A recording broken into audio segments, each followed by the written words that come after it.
Hello, this is Chetan Narula reporting for Cricket World, and my current station is the Edgbaston Cricket Ground. This is the venue for the second semi-final between India and Bangladesh. That game will be played on Thursday, that is June 15.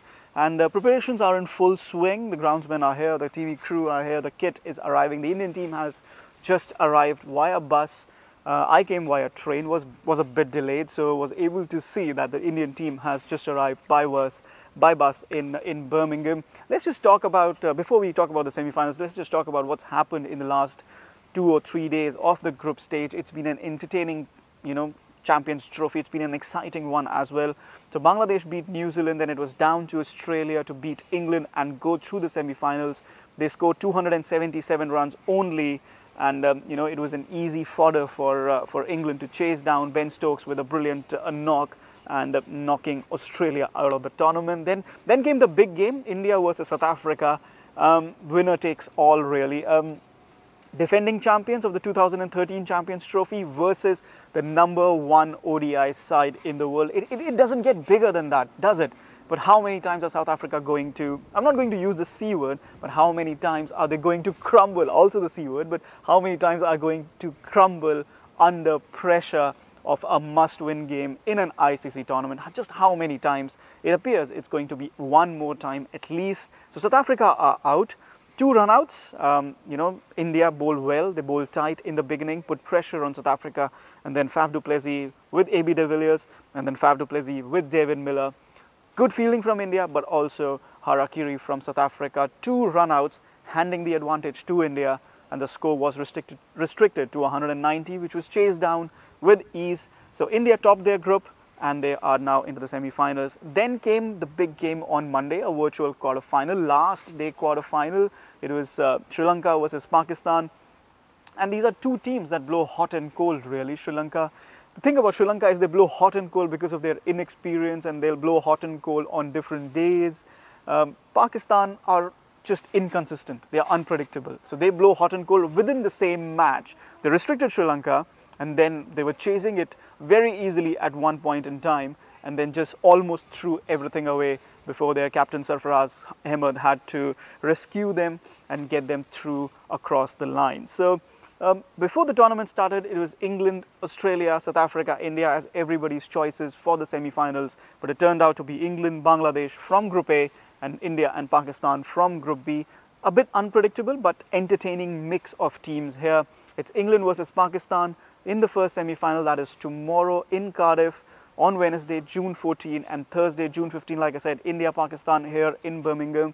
Let's talk about England, Pakistan. Pakistan again, very unpredictable, very inconsistent, but they did beat South Africa. They did restrict them to 220 with an intense fielding effort, intense bowling effort. Can they do that to England? England have a very, very strong batting lineup, perhaps the strongest in the tournament, chasing down 277 without breaking a sweat. And then they're scoring 300 runs, with ease. It's so easy for them to score 300 runs at the moment. And this is a team which has gone a complete reversal of fortunes since the 2015 ODI World Cup. And mind you, they're doing this without the scoring of Jason Roy, who is expected to be dropped for the first semi-final. Johnny Bairstow is expected to open ahead of him against Pakistan in Cardiff tomorrow. So Pakistan's best chance is a rain-curtailed game where they can restrict England and then, get ahead by Duckworth Lewis, almost like, just duping England of a chance in the final. But it is possible. It is possible.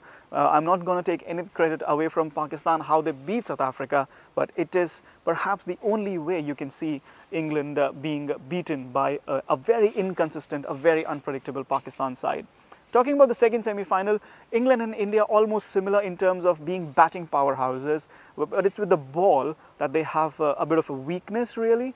Remember, Bangladesh did score 300 runs against England on day 1 of this tournament. That was at the Oval. Then again, India were beaten by Sri Lanka. They put up 322, they could not defend 322 against an inexperienced Sri Lankan side. And then Bangladesh were 30-odd for 4 against New Zealand and chased 290 plus to get through to the semi-final as well. So Bangladesh can score runs. India have a weakness in bowling. This is the equation this will be the equation, in fact, for the second semi-final. Just an additional word on India-Bangladesh. It is starting to boil now, really. I'm not talking about the weather, I'm talking about the rivalry. We saw in Hyderabad when India played Bangladesh that in the test format there's a huge gap in quality, but because of the limited factors in the limited overs format, the 50 overs or the T20 cricket, India-Bangladesh is a really heating up rivalry. We saw that in the 2015 ODI World Cup. They had India on the ropes before Rohit Sharma scored 100 and rescued his side. And then we saw in the 2016 T20 World Cup how Bangladesh almost beat India, and it was the marvelous mind of MS Dhoni that helped India go across the finish line. So Bangladesh have experience of beating India. They won the last ODI series between these two sides. That was after the 2015 World Cup.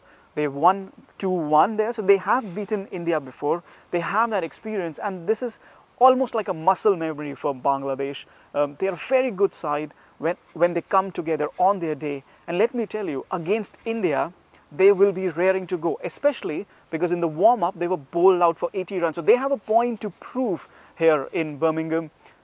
It's muggy at the moment. You can see behind me there's some grey clouds, as has been with Birmingham throughout the tournament. But over the next 2 days it's supposed to be partly sunny, partly cloudy, and we can expect a full game here in Birmingham. This is Chetan Narula signing off for the moment, and I'll see you with updates from both the semi-finals and then looking ahead to the big final next Sunday.